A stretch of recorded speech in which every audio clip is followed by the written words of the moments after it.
Good morning. We have 19 members of the public registered to speak today. The first 30 minutes of public comment will be delivered at the board meeting, and the remainder will be posted online for the public and board members on Wednesday, April 21st. As a reminder, we ask that all public speakers adhere to the MTA's rules of conduct and decorum. I would also like to remind our public speakers that in the interest of time and fairness to all speakers, we limit everyone to 2 minutes. Please be aware that there will be a warning beep to remind you that you have 30 seconds to conclude your remarks. Thank you for your patience and understanding throughout the virtual public comment session. Our first speaker is Rachel Foss. Good morning, I'm Rachel Foss, the Senior Research Analyst for Reinvent Albany. We advocate for more transparent and accountable New York government, including for authorities like the MTA. First, it's time for the MTA to appoint its Traffic Mobility Review Board, TMRB, for the Central Business District Tolling Program. It's good news for the MTA and the region that the federal DOT has finally provided government advisory opinion from 2019. This means webcasting its meetings, not only for votes on recommendations, but all meetings required by law to instill greater public confidence. Second, as New York State returns to normalcy with various forms of reopening, it's time for the MTA to end unnecessary emergency processes and less transparent governance by conducting business in the open, accountable way called for in state law and the MTA's own bylaws. Public watchdogs like Reinvent Albany are again asking the MTA to hold separate committee meetings with additional public comment, a call echoed by members of the MTA board. Unfortunately, the MTA website announced a single monthly board meeting will be held through June 2021 without separate meetings. One truncated meeting deprives the public of more opportunities to provide comment and prevents MTA board members from hearing from a broader segment of the public, an essential part of meeting their fiduciary duty. We're also concerned the MTA is replacing previously public meetings with private board member briefings. New Yorkers are rightly tired of living under emergency rules. We expect our public institutions to operate under established laws in regular order. We believe it is long past time for the governor or legislature to end Emergency Order 168. This 2017 governor's order was issued in response to subway service meltdowns and has since been renewed 47 times. Enough is enough. EO 168 and the COVID-19 EO 202 both suspend important anti-corruption safeguards. Subway performance has rebounded and there's no justification for the MTA to be under 2 separate states of emergency. Thank you for your remarks. Our next speaker is Felicia Park Rogers. My name is Felicia Park Rogers. I am the Director of Regional Infrastructure Projects for Tri-State Transportation Campaign, one of our region's oldest transportation advocacy organizations. I would like to address a few topics today. First of all, I would like to applaud the MTA's collaboration with the New York Commission of Human Rights to develop and distribute a series of public art projects in support of the Asian American community of New York. The art is beautiful, thought-provoking, and impactful. We thank you for this effort and look forward to more public messages supporting the diversity and people of our city and region. Additionally, we call on our transit system's riders to not be passive bystanders in the event of witnessing anti-Asian discrimination or harassment. Please stand up and speak up in support of your fellow New Yorkers. Secondly, we are pleased with the decision from the federal government calling for environmental impact assessment as opposed to a complete EIS and examination of congestion pricing. It is our understanding that during the unnecessary slowdown of this project by the previous presidential administration, that the MTA was moving forward with preparations for the submission of said reports. We hope this work continues at full speed. Car congestion in New York City has now reached 95% of pre-COVID levels. New York City was recently found to be the most congested city in America. We cannot reach our emissions reductions goals or reduce the negative impacts of congestion on our city without moving congestion pricing forward quickly and expeditiously. We applaud your efforts in this matter. Lastly, Tri-State Transportation Campaign with other advocacy organizations in our city, including Reinvent Albany, PCAC, and the Riders Alliance for the last year to help secure more than $15 billion in emergency relief funding for the MTA. Thanks to Senator Schumer and our congressional delegation, these funds kept the MTA from falling off the fiscal cliff due to reduced ridership and reduced fares. One of the many lessons of COVID is that our transportation system is overly reliant on fares for funding. We need to have a diversified set of funding mechanisms, and this is one of the reasons we are so supportive of congestion pricing, which will bring the projected $1 billion a year to help fund transit. In addition, Thank you for your remarks. Our next speaker is Jason Anthony. Greetings, MTA board members. Jason Anthony here from the Congress of Essential Workers. I want to announce this morning the report that was published in the transit materials regarding the subway stations and bus routes. In particular, I want to bring to your attention the S40 bus that goes from St. George Terminal to the Amazon Fulfillment Center in the Bloomfield section of Staten Island. I was brought to my attention since 2018, this bus is overcrowded. Workers from the Amazon Fulfillment Center are packed like sardines, and especially now during COVID, there's lack of social distancing, and workers from that fulfillment center have been reported to test positive to COVID-19. And also, I want the MTA to investigate why they decided to suspend service to the main fulfillment center of Staten Island of Amazon during the March 30th event that I was in, instead of having the bus stop in front of the JFK fulfillment center of Amazon. So I want an explanation for that. And good news for the Long Island. And the Long Island Railroad is way ahead of Metro North. I want to see more from Metro North regarding innovation. So that's all I have to say for this one. Thank you. Our next speaker is Lisa Daglian. Greetings. I'm Lisa Daglian, Executive Director of the Permanent Citizens Advisory Committee to the MTA PCAC. I'm giving my remarks on April 19th for the April 21st board meeting. Apologies if I've missed breaking news in the intervening days, but I say this to reinforce the importance of allowing speakers on the day of board meetings. I'll also take this opportunity to urge you to reinstate committee meetings where so much valuable information is shared, including the use of innovative technologies to make the region a better and greener place by advancing important climate goals. This work is especially important to tout as we celebrate Earth Week. We're very excited to be at the announcement in Oyster Bay of the product test agreement to retrofit LIRR M7s with battery power to allow them to run in diesel territory, providing new opportunities for one-seat ride for tens of thousands of riders. This first-in-the-nation test is yet another example of the railroad embracing modern technology to benefit commuters. It will be good for riders and for the planet.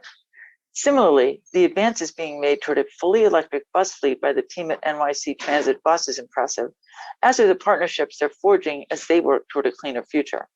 Adequate funding remains a challenge, but we're committed to doing our part to advocate with you.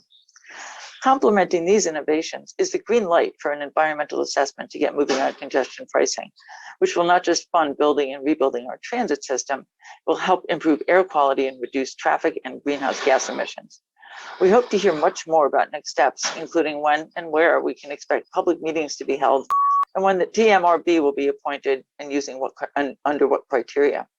We'd also like a firm commitment that their meetings will be held publicly. The end goal of cleaner air should begin with sunlight, the best disinfectant. Thank you. Our next speaker is Matt Camper. Good morning, MTA board. My name is Matt Camper, and I am the Vice President of Passengers United. I have a couple of items to address this month. First of all, the news this past week on Monday regarding the Long Island Railroad wanting to do an initiative program to have battery-operated trains. I am in complete support of this. This, I do feel, as one of my other fellow public speakers said, will, I feel, reduce the environment. It will save the planet. And most of all, it will help people such as on the Oyster Bay branch, the Port Jefferson branch, be able to get one-seat rides to and from Penn Station, New York, which I think is such a great benefit to riders. And this will help riders. And I believe this will change the way that riders use the Long Island Railroad for years to come. I really commend LIRR President Phil Eng on this initiative. I wish the railroad the best of luck on this initiative. I really hope this is a huge success. This is such a great way to continue to lead the way in the industry. This is the first in North America, and I completely support that. Second of all, I want to address the new destination displays that were put in place last month. I absolutely loved it. The information that is put out there on the destination displays, it's going to be great for riders. It really is going to be able to make riders not have to use the train time app. They could just look at the signs at the stations, and this is another way that the railroad is leading the way. And I hope to see the railroad continue to do that.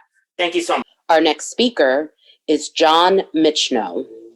I cannot believe that in 2021, I have to make this speech. I'm looking at LIRR work projects where some riders are given alternative transportation while others are not. And it's more than just a coincidence that areas of mostly white people and higher incomes get offered busing, while diverse communities such as mine are forgotten. I'm talking about the busing for Babylon branch riders for PSCG line work on overnights last week, and this past weekend where buses were offered for Long Beach and Far Rockaway riders, and looking ahead, seeing 2 weekends in May where buses are offered for Far Rockaway riders. But Westbury, Mineola, we don't get any buses. We get left stranded, told to find our own way without any shuttle buses that connect with train service at Hicksville or Floral Park. And speaking of Hicksville, where homeless have taken over the station, creating hazards for riders and no MTA presence, but Babylon has full-time patrols and is kept safe just because your white friends from Wall Street live there. You're supposed to treat all riders equally and fairly, but that is clearly not happening. It may be 2021, but it feels as if I'm talking to a transit board prior to 1955 in Montgomery, Alabama. You do not represent us. In a state as diverse as New York, most of you are white and seem to snub your nose at communities that aren't of your kind, being treated differently just because of the demographics of a community we live in. Really, in 2021? I can't help that I was born with a disability and cannot afford to live in these enclaves you care so much about. And we cannot let you get away with this anymore. Me and the team at Passengers United will continue to speak up about this discrimination. Thank you. Our next speaker is Vittorio Bugatti.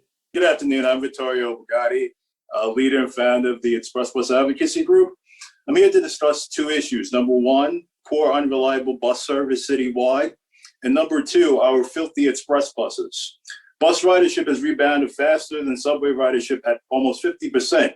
Yet the MTA continues to shaft bus riders, especially express bus commuters in subway deserts with the least transportation options.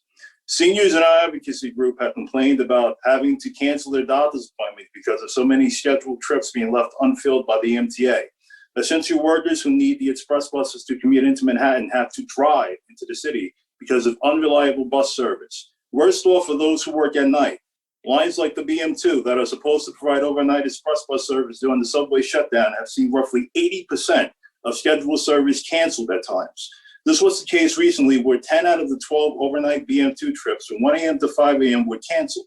And this pattern of missing scheduled service has continued across the system where riders have to wait an hour or more at all times of the day. To all board members, bus commuters want to know when you're going to fill the roughly 357 bus operator positions that currently remain vacant while you receive billions of dollars in federal funding. And number two, cleaning. My background is of a filthy express bus that says clean me. So that's basically what we're talking about here. Our express buses are filthy. The MTA says it spent $250 million last year on cleaning. Clearly, bus riders were not recipients of those allocated funds. Mr. Cipriano, we need more cleaners hired to clean our buses citywide. That means mopping the floors with soap and water and cleaning the windows and seats, not just disinfecting. If our city is going to recover, we need a reliable, safe, and clean transit system, and that includes our buses. Thank you. Our next speaker is Councilmember Idanis Rodriguez. Thank you, and thank you, Chair Pafoy, all the leadership of the MTA. I know that it's difficult to be in the leadership position that you have right now to address all the need that we have related to our public transportation, and especially when the MTA need more funding to continue operating the trains and the buses. As you know, beside all my support to the men and women that run the MTA, I'm also here today to add my voices to support the plan presented by Brooklyn Borough President Eric Adams that is calling for the 4 points that will improve safety in our train stations. And that involves a better coordination between the MTA, the state, and the city, not only to do the assessment on the number of police officers that we need in the stations, but also to bring experts on how to work with individuals that they're dealing with mental health, to bring social workers to the train stations, as also being sure that all the stations have the necessary camera that we need in order for the pedestrians, for the riders to feel safe. I do believe also that it is our responsibility to continue improving our buses. I'm happy to see how we're working along some buses at 181st right now. Hoy estamos aquí apoyando el plan del presidente del condado, Eric Adams, quien presentó 4 puntos que mejorarían la seguridad de las personas que usan los trenes en esta ciudad de Nueva York, y esperamos que la MTA asuma el plan presentado por el presidente del condado de Brooklyn, Eric Adams, y mi persona, que esperamos mejorar la seguridad. Gracias. Our next speaker is CN. Hello, members of the board. My concerns are about the rationing of e-Hel on-demand rides and the cap on the price of e-Hel on-demand rides for people with disabilities. So people who are blind are often taught by a mobility and orientation instructor on how to board a subway train, and it can be a very dangerous process. The blind person has to listen out for the subway train, then they use their cane and move it along the side of the stationary train, and they move their cane to either guess if there's a opening into the train or if they're between cars. This is why the e-Hel on demand program is so vital. There is not a safe way for a blind person who has no vision, who is not independent, to safely board a subway train. So this program needs to be protected. After all, we've heard on the news lately about MTA employees misusing overtime. So I think we need to focus on that than trying to use the e-Hel on demand program to save costs to the MTA budget. This is a very important program that definitely needs to be protected. I'm also concerned about the public comment period. In the old days, before the pandemic, people were able to be heard. Everyone was able to be heard. And now it's only 30 minutes of comments. If the online world is meant to mimic the offline world, I think there should be the same sort of protocol as in-person public comments used to be. Thank you for listening. Have a good day. Our next speaker is Miriam Fisher. Good afternoon. I'm Miriam Fisher. I'd like to talk about supporting return to the subway and accessibility. The cost of overnight cleaning, I've read, is about $300 million. That money could be used for about 7 new elevators at about $43 million per elevator. Last estimate of needed elevators is about 900. Remember how many stations are unserved and often need 2 elevators or more per station. Unnecessary hygiene theater. Science tells us that the virus is spread not as much by touch, but by air. Safety and social distancing and masks. Social distancing can be aided by less crowding, more trains and staff. I just read in the paper this morning about more staff cuts by the MTA. Masks. Never saw a mask monitor at any of the stations I've used or on the train, done at selective stations, not all stations. Good compliance, which I believe and read about but see, is not the same as 100% total compliance. I've changed seats when someone next to me doesn't have a mask, when there are people talking without their mask, spreading their breath. I could be next to a super spreader. I suggest a program like equivalent to de Blasio proposed a city cleaning corps, hire unemployed, homeless teens, have as monitors.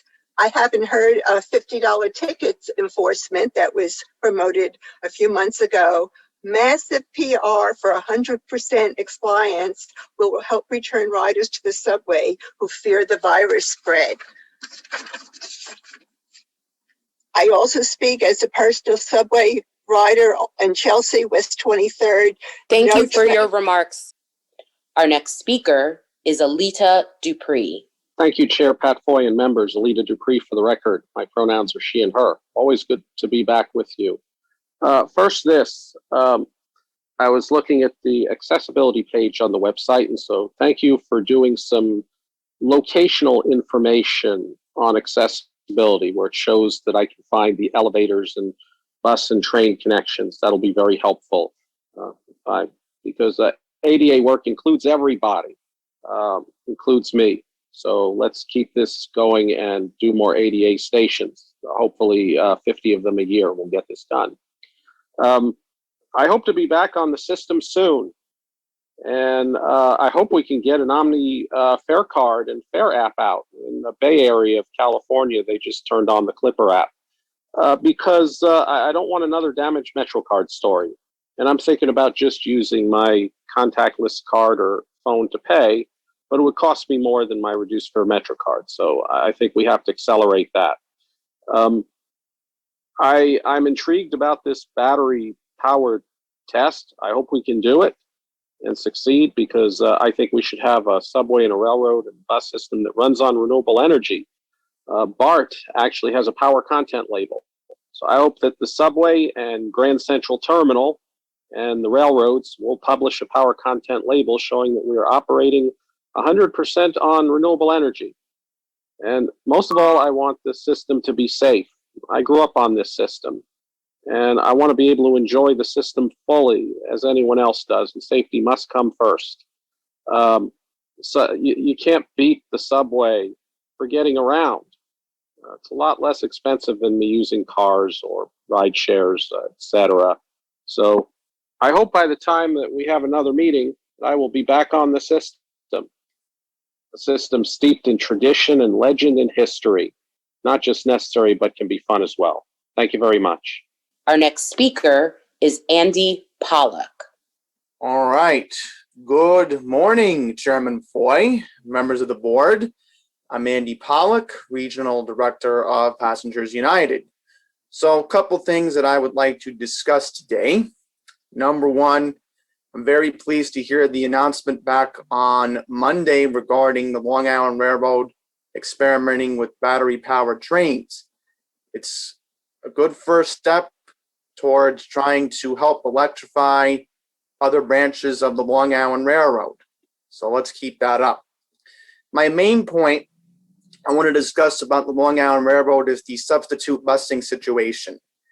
If you refer to page 122 of this month's committee book, you will see that there's going to be 2 weekends coming up of the main line being shut down again on the weekends of April 25th and the 26th and May 1st and May 2nd. I feel that it is inappropriate that you are making passengers take Nice Bus, which does not run 24 hours a day. That's completely ridiculous. And then making passengers go to Roosevelt Field Mall and waste more time. You can easily run a bus on Old Country Road. It's a simple request, just making passengers go between Mineola and Hicksville for a start. We'll look at Carl Place in Westbury another time, but let's experiment with that. And lastly, I want to discuss New York City Transit. I have some good things to say for Sarah Feinberg this month. I'm very thankful that the C and F line service is increasing. That's very important because more riders are coming back, and especially 2 million subway riders. Let's keep that ridership number going up. Same with Craig Cipriano. Congratulations in the bus division with 1 million riders. So with that, thank you all very much, and I expect to be speaking to you all again before Memorial Day. Our next speaker is Stuart Mader. More than 450 transit agencies in 45 states provide free transit to vaccines to help their communities build immunity to COVID-19 as they rebuild ridership. But the agencies in the New York City region are not yet part of this movement, even though transit use here is 6 times higher than anywhere else in the country. So why is Vax Transit necessary? Simply put, Black and Latino people in New York and New Jersey aren't getting enough vaccines. Together, they're 35% of New York's population, and they've suffered 41% of COVID-19 deaths but have received just 23% of vaccines. Free Vax Transit is critical to closing this gap because communities of color make up a majority of transit riders nationally at 60%, and at 24%, Black Americans are the single largest community of color using transit. So how does Vax Transit work? Jacksonville Transportation Authority, Houston Metro, Sound Transit, and hundreds of other agencies simply require customers to show proof of appointment on the day they ride free to get their shot. Greater Cleveland RTA provides day passes. A customer can display their pass to a driver when boarding a bus or regional train and use it to pass through fare gates for subways. Greater Dayton RTA surveyed riders and reports that they've gained new riders who hadn't previously used their system as a direct result of providing Vax Transit. More examples are available at stuartmader.com/VaxTransit. So how can agencies afford free Vax Transit?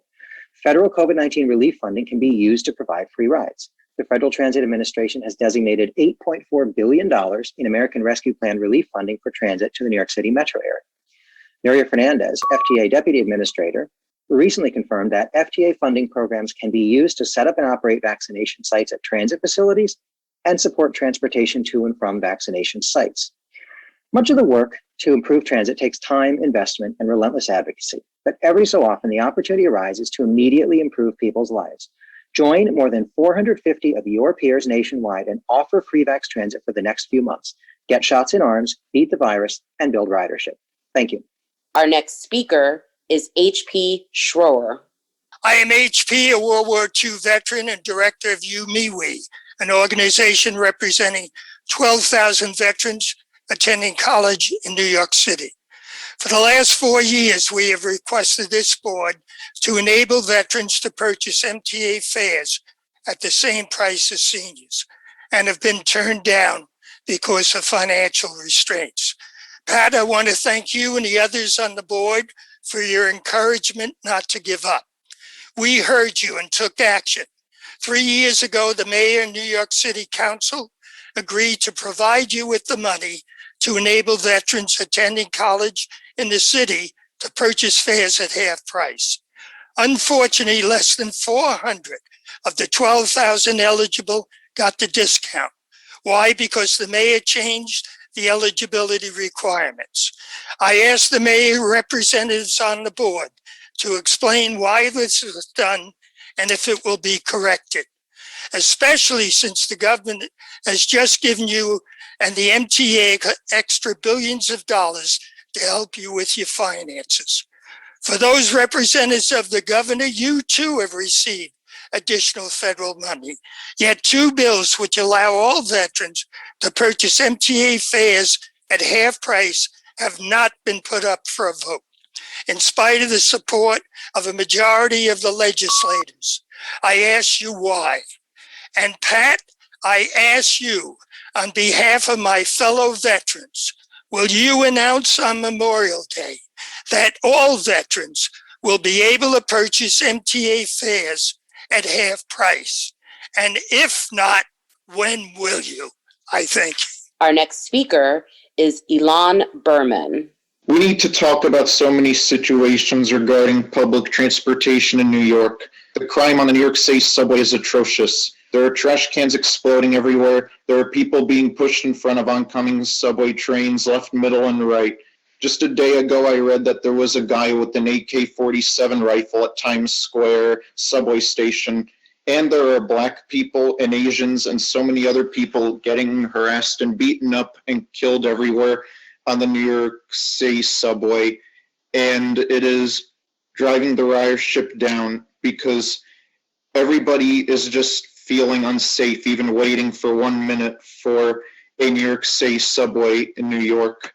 They should not have to look left and right in fear to see if somebody unexpectedly assaults them. New York City subways are in desperate need of police officers. And switching topics, we also need police officers to walk around the clock in circles on buses, subways, and trains to see if everybody on board has their masks on and masks on correctly. If they have no mask at all, throw them off. If they are not covering their nose, ask them to cover their nose. If they refuse, throw them off. The masks must be taken seriously on the New York buses, trains, and subways, since we are all at a do or die situation. Next thing I will talk about is we need a lot more transportation in New York. The cars in New York are taking up the roads and it is spreading unnecessary pollution to the New York air and is destroying the environment. What must happen is that the Long Island Railroad M3s must come back in passenger service. They may be old, but they are useful. There was 175 M3s in service before the pandemic. If we bring them back in service, that is 175 cars we can take off the New York roads. New York needs more transportation. If the R32 subways and the R42 subways are able to survive for 60 years, so should the Long Island Railroad M3s. Also, if there's a shutdown on the Long Island Railroad on Thank any you for your branch, remarks. Thank you so much for your remarks. Our next speaker is Omar Vera. Good morning, or I should say good afternoon, everyone. Here, welcome to the April edition of the virtual MTA board meeting. I'd like to discuss a couple things first. First of all, I think it is time for the MTA to consider renaming the Bronx Whitestone Bridge after an outstanding member of Congress who went out of her way to improve life for everyone. I urge the MTA to rename the Whitestone Bridge the AOC Bridge after the amazing Congresswoman Alexandria Ocasio-Cortez. She went out and beyond to help with the relief efforts in Texas in the aftermath of their ice storm earlier this year. Even when she was being mocked by that state's junior U.S. Senator Ted Cruz, who fled the state to go to Cancun, Mexico, with his family. So, yeah, that's another discussion. Anyway, second, as much as the buses on the subway, the announcements from all these prominent New York celebrities are quite useful, I think it's time the MTA ought to tone it down a little bit, considering like it doesn't make sense for me to go every single time go into a bus to hear an announcement on respect the line, or wearing a mask also will protect you from anyone who you do not want to see on the bus. I mean, the latter isn't always true, but let's cut the repetition down a bit. All right, so apologize to Rachel Faust for simply pointing out a conflict of interest regarding Joe Lhota back in 2018. His answer was out of line. She was being polite, she was being nice, simply pointing out a fact, and that was the furthest thing from character assassination, pointing out a factual conflict of interest, considering Mr. Lhota later left the MTA months later because precisely this thing. So we need more accountability, and we're not even going to get started with right now with the current scandals facing. Thank you for your remarks. Our next speaker is Charlton D'Souza. Good morning, everyone. My name is Charlton D'Souza, and I'm the president of Passengers United. Yet again, I got bumped by the MTA, and this is getting ridiculous. And this is to Pat Foy. Pat Foy and the MTA board. Public speakers should be allowed to speak first, and elected officials should be, they should have a separate time for speaking. It's not fair. And this 30-minute rule where only 15 to 16 speakers can speak is getting a bit ridiculous now. New Jersey Transit allows people to call in live on a telephone, and they actually let all the public speakers speak, no matter how long it takes. The MTA board has to let people speak, and directors of organizations who are actually on the ground doing grassroots work should be given priority. But this whole 30-minute thing is ridiculous. And for the other public speakers on here, there's too many public speakers who don't even live in New York State coming on here. And there's too many public speakers selling things and things like that. It's getting a bit ridiculous. And we definitely at Passengers United are going to file a lawsuit against the MTA. And Rachel Foss, if you're listening, you need to also speak up for this, as well as all the other advocates, because it's not fair. 15 speakers, 30 minutes, no. Everyone should be allowed to speak, and their testimony should be put on the MTA Live portal. And also with the Hollis station, the Hollis LIRR station is in a state of disrepair. It's one of the worst stations in the MTA system. The entire station needs to be rebuilt. The wooden platform is shaking. People are falling down. There was reports that a pregnant lady fell down the steps at Hollis. What is going on? The MTA just got all these billions of dollars, and now I'm finding out that the Hollis Long Island Railroad platform and station is being taken off the capital programs list. No, it needs to be completely rebuilt. Thank you for And your remarks. Thank you. thank you.